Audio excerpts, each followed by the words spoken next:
Hello, my name is Matthew Harrison. I'm a farming system scientist at the Tasmanian Institute of Agriculture, and in this webinar we'll look at WaterCan Profit, which is a decision support tool to help irrigated grain growers make economic decisions about, for example, crop choice, irrigation infrastructure, and how gross margin might vary with water price.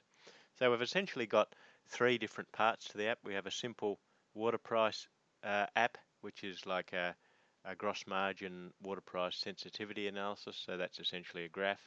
We have an optimizer, which is really designed to answer the question, if I gave you 10 megalitres of water, what's the most optimal use of that water across your farm throughout the year? So is it better to use it all in summer? Is it best to conserve most of it for maize and plant 20% as chickpeas? Is it best irrigating in a dry spring, for example? So that allocates water across the farm in area and in water percentage. And this one here is more of a strategic question. So it's if I wanted to change irrigation infrastructure from, for example, a furrow-based or a flood-based system to a centre pivot or an overhead lateral, what would be the investment cost of that and how long would it take to return given the likelihood of yield that you're likely to get with the new irrigation infrastructure, as well as using my rotation. And we've based all of these on feedback from farmers and also consultants. So just to look into each of these, if you want to reset any scenario, you just hit this hammer icon and it'll go back to defaults. If you want to add a scenario, you hit this plus button here and you'll see it bring up another one. If you want to delete any scenario, you can simply hit this button here. So the default scenario I've populated based on real prices for an actual case study farm at Queensland. So I'll just look at that, but these other examples are also based on real farm data. So if we go to scenario, if we go to crops, you can add as many crops as you like, or you can simply add one crop. These values I've populated based on real data. And now there's two ways that you can do it. So you can either enter these values here, or you can simply hold your mouse over these charts here and pull them up or down. So based on your preference, if you like. So what we've got is a low expectation, a likely expectation, and a high expectation for yield, water applied, price, and variable costs, and that's essentially all you have to do. So this type of app that you'd probably look at in the field if you want a quick estimation of what's going to be the most profitable crop to sow in the next season. So for example, if we go to maize, the lowest expectation for this farm was a yield of 10 tonne, the highest was 12.5, and then we put in the associated water use. So in this case it was 2.9 megalitres a hectare, and the highest it was 6. You put in your range of sale prices, so that's the grain price, and then you put in your associated variable costs. So you go through and do that for each of them. As I said, you can either drag these up and down, or you can change these, use the scroll up and down buttons here. I prefer to use the scroll up and down, but again, that's personal preference. If you've got a rain-fed crop, all you have to do is check this button here and it will automatically reset these to 0. And then we simply have a profit by price graph. Now if you mouse over, it will automatically arrange the most profitable crop at the top of the list and the least profitable at the lowest. So you can see that chickpeas are the least profitable at a water price of $50 a megalitre, and cotton is the most profitable, so it's that green line. And then you might say, well, that water price is not enough, so you can scroll this scrolly thing out to the right, and this essentially just determines the maximum water price. So the key point in looking at this graph is where is the crossover point. So cotton is probably the most profitable right out to a water price of about $450 megalitre for this farm. And you can see that horizontal line there is rain-fed wheat. So you can say that until a water price of 450, my cotton is most profitable, but after that water price, rain-fed wheat then becomes most profitable. And where these lines actually change over is when one crop type then becomes more profitable than the other. So you can look at it for trade-off points. You can also look at dollars per megalitre. So you can either look at dollars per hectare or dollars per megalitre. What we typically see is that dollars per hectare are parallel, but you might want to compare where these lines cross over the 0 point. So where they cross over 0, they're obviously becoming unprofitable. So in all cases, their cotton is the most profitable and chickpeas are the least. So that's all we have for that app.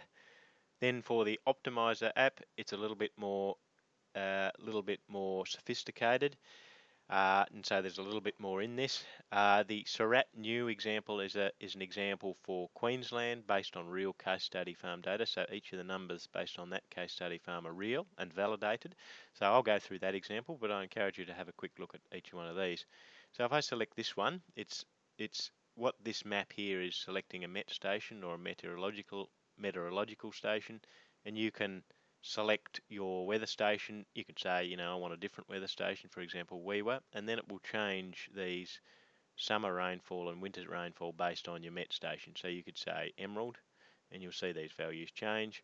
Or you could simply say, well, I'm not happy with that value. We only really get a 200 millimeters summer rainfall in a moderate season, and we get, you know, 300 millimeters for a winter if you've got, you know, site-specific information. In this case, I'm just going to use Surat. So this is just for the weather. We'll get to the soil details in a minute. Again, if you want to add another farm, you hit this button here.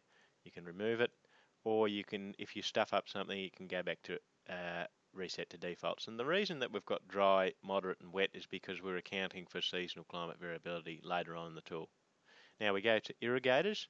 You can enter as many irrigators as you like based on your current farm system, or you might want to just explore one irrigator for a start. So in all cases, I encourage you to start simple and then move to more complicated scenarios after that. So if we have a center pivot, the water on this farm obviously is very cheap, but he harvested that by authorised water harvesting, so runoffs with authorisation from the state government, and he captured that on farm. So his water price was very low. Now we have a dry season allocation, a moderate season and a wet season. So you might get different in all seasons, or you might have the same. So you might have 2,000 in all seasons, for example. 2,000 and then 2,000, just for the sake of demonstration. Then you go into your paddock. Now, with the feedback that we've had is that people don't know what plant available water capacity is for their specific soils, which is a very good point, but plant available water capacity actually drives plant stress in the model, so very important. So what we've included is this check from the web button. Now it actually loads it based on the location that you put in, so based on that previous tab, depending on your location. Now it's saying, okay, well, based on your location, you have a silty clay with 171 millimeters of water, and your root depth is 1200 millimeters. Now you might say, well, that's roughly right, but it's probably more like, you know, 800 for my location. So you can adjust that based on your personal preference. Then you specify your paddock area. In this case, it was 400.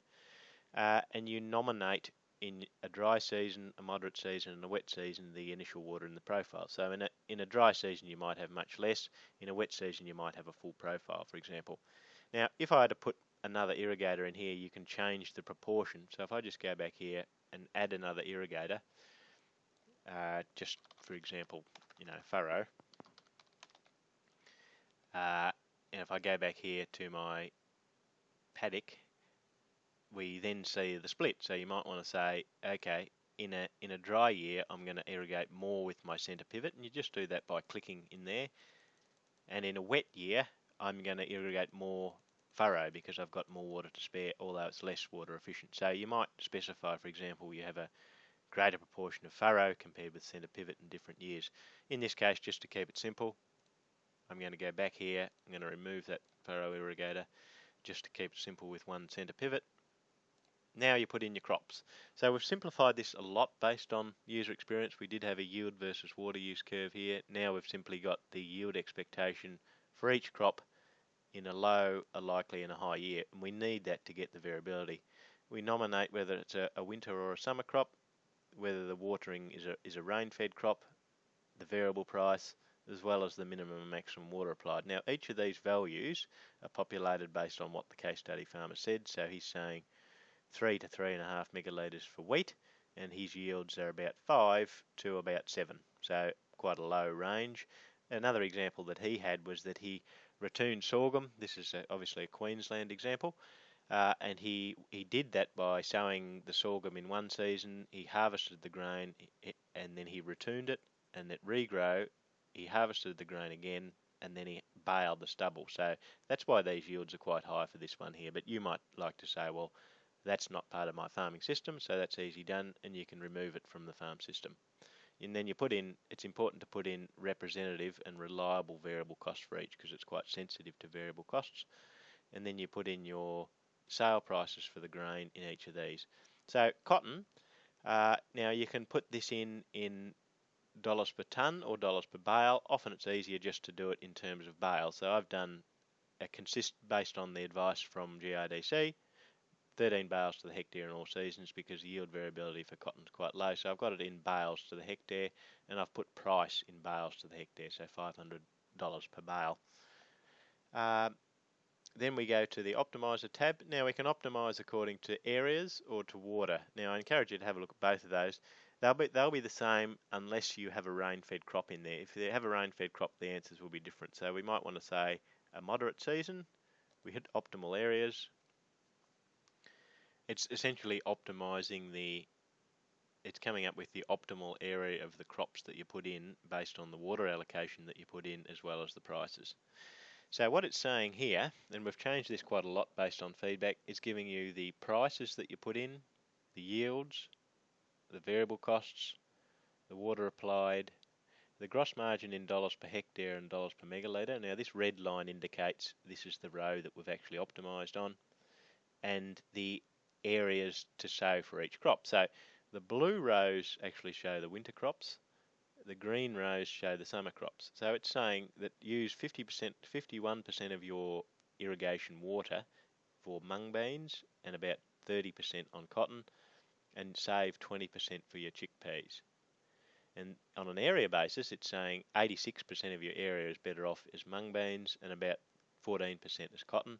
And in winter time, your whole area is most profitable as chickpeas. And then you might say, well, how does that look in a dry season? So if we go dry, and this is the most important point of using a decision support tool, not so much the magnitude or the size of the numbers, but how they change between scenarios. So if you change from, a moderate season to a dry season, what actually happens in the results? So in this case, there's not a lot of difference. So we can see that even in a dry season, we're still better off with irrigated mung beans, 51%, and about 29% of cotton, and about 20% of your water to be saved for chickpeas in the winter. And then in terms of area bases, about 85% of your farm as mung beans and 14% as cotton, and in winter time 100% of your farm as chickpeas. So that's optimizing in dollars per hectare, but what about if it's dollars per megalitre? So we hit that optimal water button to determine that. Just wait for a second.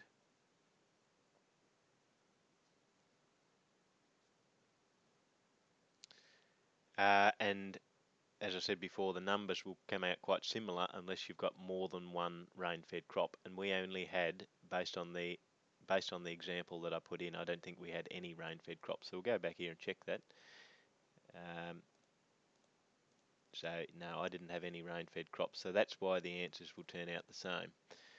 So we've got, as before, 51% for mung beans and 20% for chickpeas. And then you might say, okay, well, actually we'll go back and we'll copy one of these, we'll add chickpeas, and we'll say it's actually going to be rain-fed chickpeas. So it's all exactly the same as before, but rain-fed. Now you need to work out your variable cost. So that would be obviously reduced for a rain-fed crop. So I don't have representative numbers for the case study farmer, but we might just say that's 200. Your sale prices for chickpeas are going to be the same, but your yields are going to be much less. So we had these yields for the irrigated crop, so we would have to obviously ask the farmer what these are, but in this case, for the purpose of the demonstration, I'm just going to guess these values. So put that down to 2, for example, and in a high year that might be 2 as well. So we get much lower yields with a rain-fed crop. Go back to the optimizer. Again, it's going to be a dry season. Either hit optimal areas or optimal water.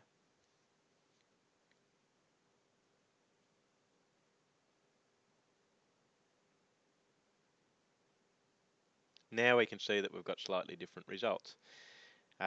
So it's saying 43% for mung beans, 57% of water to be applied for cotton, and about 1% and about 1 megalitre per hectare, or 0 for your chickpeas. So you can see that the answers change depending on the scenario contrasted. So if we hit optimal water,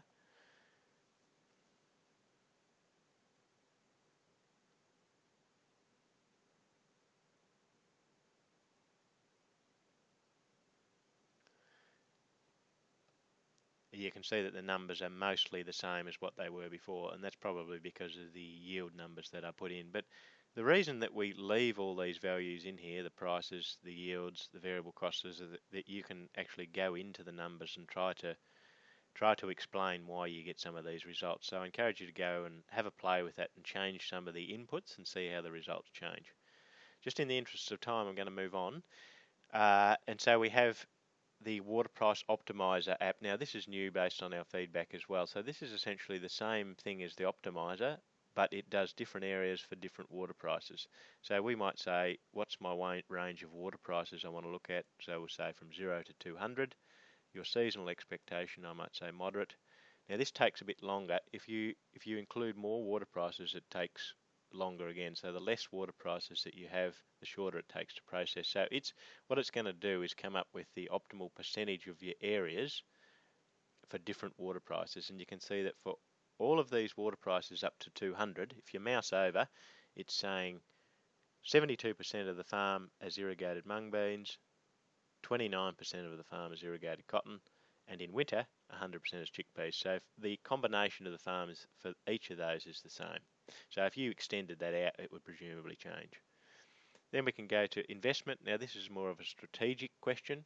The question of this part of the tool is, what happens if I change from, one type of irrigation infrastructure to another, accounting for all my capital costs. So this was for a real farm in the Darling Downs.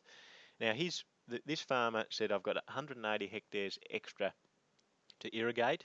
Now I've got a choice between an overhead lateral, a drip system, or furrow system, which I already have now. And he said that his costs of investment in dollars per hectare for their overhead were about 4,000, with a productive life of 20 years. The drip irrigation system was less, about 15 years, and the cost of investment was lower, and the furrow was much lower than the others. The overhead costs were the same, and if you don't know what these are, you can mouse over. So other capital costs are one-off costs that aren't included in the investment, such as earthworks. The overhead costs are annual costs, not directly related to the investment. So if you mouse over, you can actually see what these are. Don't forget to enter your interest rates. Then you go to, so for example, click on the overhead, and it tells you what scenario you got selected up the top here. So we'll go to the overhead. You click calculation. Actually, what I forgot to do was tell you about the crops. So you need to put in your crop types as well as your rotation. So using the same principle as we had before, you can enter a low, a likely, or a high year, or you can turn this button off, and then you only need to adjust this center one. So this is what I've done based on the feedback from the farmer. He said cotton was relatively stable, so using 13 bales to the hectare, and he said there wasn't any range, so I've turned the ranges off here. But for wheat, for example, he did get variability in his wheat yields, so it's gone from 6 to about 8 tonnes, so I've got the range turned on there. So you can turn them on or off. You enter your associated range of grain prices, as well as your variable costs. Then you enter your proportion of the farm. So you might say, well, actually, I don't have 100% of my farm as cotton. I only have 50% of my farm as cotton in year one. So we can change that to 50. And you might say the other 50% of the farm is wheat. So we can put that to 1. So that's going to be shown in the same year, and that's 50. So you can do multiple years, and you can do multiple crops in each year. You can make it as complicated as you like. The answers will be much more complicated, but I'd encourage you to start simple. So in this case, we're going back to 100. I'll put that to the second year. So this is based on an indicative rotation. We worked off a 4-year rotation. He had cotton twice in the rotation, wheat and maize. And you can, if you put in another crop type, another one will pop up down here. These buttons at the side change your sequence. So if I hit that, it'll move cotton down. But either that, or you can change this number here. It's much the same thing. Then we hit calculation. Remember to put all your crop types in for each of your scenarios. Go back to calculation. Now it's showing you the rotation, so cotton, wheat, cotton, maize, and so on. Then we have the yields. Now that's picked from 1,000 random samples, so these yields will slightly vary between years. Then we have the prices, which are based on the inputs.